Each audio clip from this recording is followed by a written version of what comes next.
पाटणे वनपरिक्षेत्रातील म्हाळुंगे येथील मलगड परिसरात वन्यजीवांची शिकार करून त्यांचं मांस शिजवलं जात असल्याची धक्कादायक घटना वन विभागाच्या रात्रीच्या गस्तीमध्ये उघडकीस आली। वन विभागाच्या पथकाने कारवाई करत जिवंत कासव तसेच साळींदराची शिकार केल्याचे पुरावे आणि सुमारे 1,98,820 रुपयांचा मुद्देमाल जप्त केला। या प्रकरणी 4 जणांविरुद्ध वन्यजीव संरक्षण कायद्यान्वये गुन्हा दाखल करण्यात आला असून त्यापैकी 2 फरार आहेत।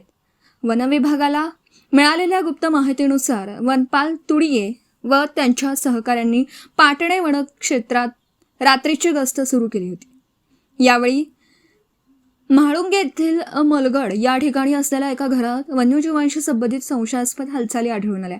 पथकाने तिथे छापा टाकला असता जिवंत कासव पकडून ठेवलेला असल्याचं तसेच साळींदराची शिकार करून त्याची साफसफाई व कापाकापी करून ठराविक मांस शिजवला जात असल्याचं आढळून आलं। या प्रकरणी पुंडलिक निंगाप्पा गुरव वय वर्ष 26 सध्या राहणार म्हाळुंगे मलगड, मूळ राहणार गोल्याळी तालुका खानापूर जिल्हा बेळगाव, देवाप्पा बाबू कुलम वय वर्ष 34, रामलिंग धोंडीबा गवस वय वर्ष 39 आणि तुकाराम शंकर गावडे वय वर्ष 40 सर्व राहणार गोल्याळी तालुका खानापूर जिल्हा बेळगाव यांच्या विरुद्ध गुन्हा दाखल करण्यात आला। कारवाई दरम्यान यातील 2 आरोपी फरार झाले असून त्यांचा शोध सुरू आहे।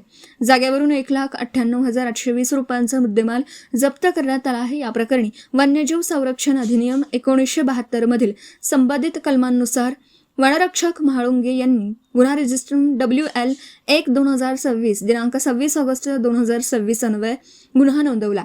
फरार आरोपींचा शोध सुरू असून प्रकरणाचा पुढील तपास वन विभागाकडून सुरू आहे। लोकमंतन न्यूज 24 हून ज्ञानेश्वर पाटील, चंदगड।